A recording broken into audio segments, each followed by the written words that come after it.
Start! That's a good start.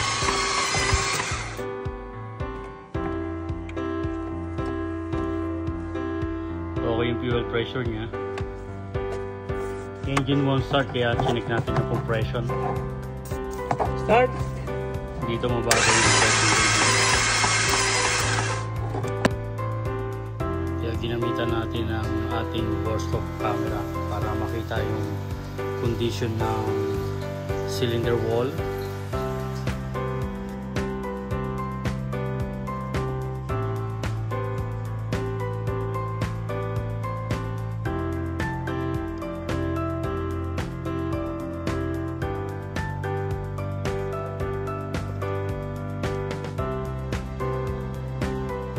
Makikita dito sa camera, malaki yung gap ng between piston and cylinder wall.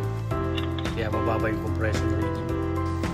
Hello mga ka-homie, meron tayo ngayong project car. Ito ay 2009 Buick Enclave 3.6 liters engine. So ay towing, dinala ng customer, ayaw mag-car.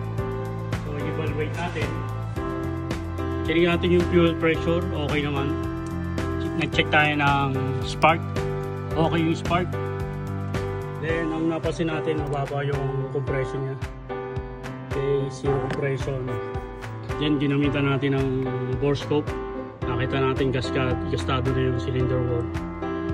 Okay. Ginamitan natin ng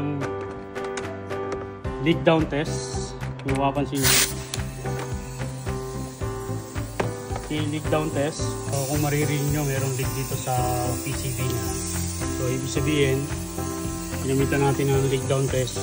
Dumadaan yung leak siya dun sa combustion sa cylinder wall papunta ng PCB valve. Okay, so ang hatol natin dito, papalitan natin ang makina. Okay, okay yung spark, okay yung fuel pressure, mababa yung compression reading. Kita natin sa cylinder wall, merong gas-gas yung cylinder wall, and nag-leak down test tayo. Read natin may singaw sa PCB valve. So compare, papalitan natin ang makina.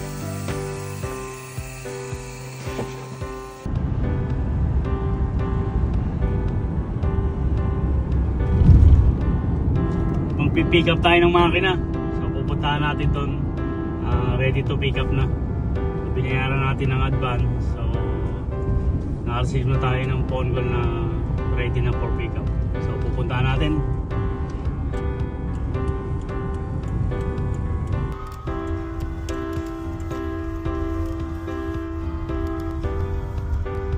Ito yung pinupuntahan natin salvage ng mga sasakyan. Dito kinakata yung mga parts, then ibebenta nila. Tatawag ka lang sa kanila kung ano yung kailangan mong parts. Sabihin mo lang yung year, model, engine size. Then hanapan ka nila kung meron silang available. Pag compare, meron silang parts, mag-down ka lang para sa payment. Then kukontakin ka nila pag ready to pick up. Ito nga, naka-receive tayo ng tawag. So ready to pick up na yung ating makina. Sasampa natin sa ating truck. 2009 Buick Enclave 3.6 liters engine. Ganun lang kabilis yung bilihan ng makina rito. Hindi mo na kailangan ng registration for change engine. Remove, install mo lang, then ready to go, pwede na. Secure natin yung binili natin loose engine. Tie strap natin na maigi para hindi siya gumulong sa loob pag biyahe natin pabalik na siya. Tie strap natin na maigi sa liwat kanan.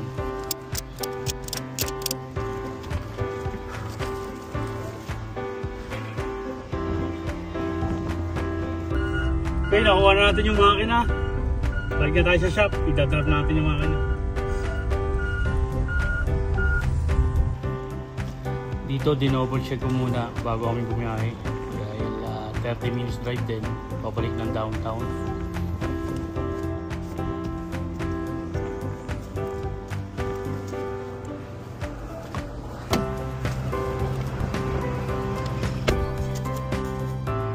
I-ready na ang ating unit para sa engine swap. Setup na natin sa hoist. Bago ibaba yung makina, make sure na drain yung oil, ATF, refrigerant. Sa removal ng engine, sinabay ko na yung subframe para mas mabilis. Bakit nga ba replace full engine ang ating recommendation? Dito sa Canada, busy yung mga tao para sa kanilang trabaho. So within a week, 3 to 5 days kailangan magamit na nila yung sasakyan nila. And mas matipid kung papalitan natin yung buong makina. Instead na overhauling, mas mahal yung parts, dadali mo siya sa machine shop and mas matagal gawin. So dito, remove and replace within 3 to 5 days, tapos agad yung sasakyan, pwede na magamit ng mayari. Kailangan natin baklasin yung harness, ililipat natin sa used engine and iwan natin yung transmission para removal, then install na lang yung used engine. Okay, gamitan natin ng cherry picker para mas mabilis.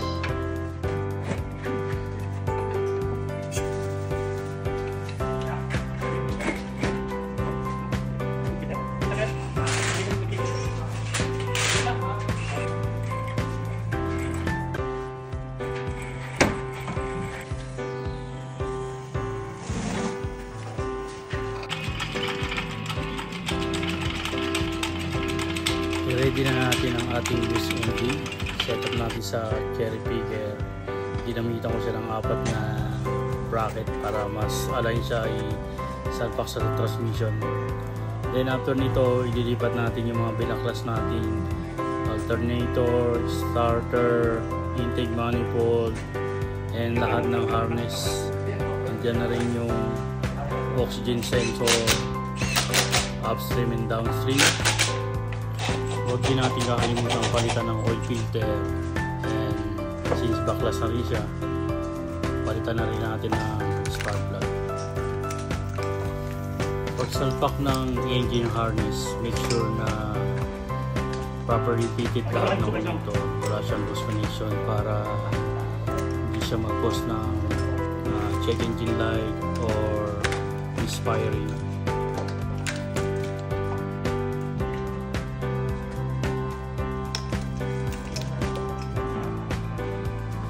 Pinalitan ko na rin ng water pump and serpentine belt. Okay, prepare na natin. Balikan natin sa unit. Baba lang natin yung ating hoist mas mabilis. Align lang natin and baba natin yung hoist. Kung paano natin siya binaklas, ganun din natin ikakabit. Ginamitan natin siya ng table. Mas mabilis i-align yung 4 na bolts ng subframe. After installation, huwag kakalimutan lagyan ng engine oil, ATF, coolant, and final touch, kakagyan natin ng refrigerant.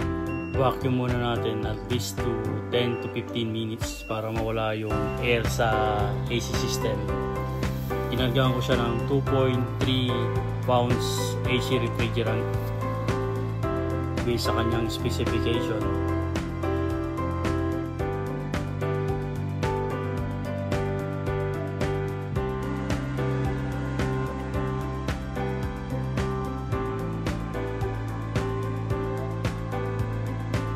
All goods na to mga sir, after natin ma-check yung engine performance na road test natin. Aircon goods, so all goods pwede nang kunin ng customer. Thank you for watching. See you again sa next video.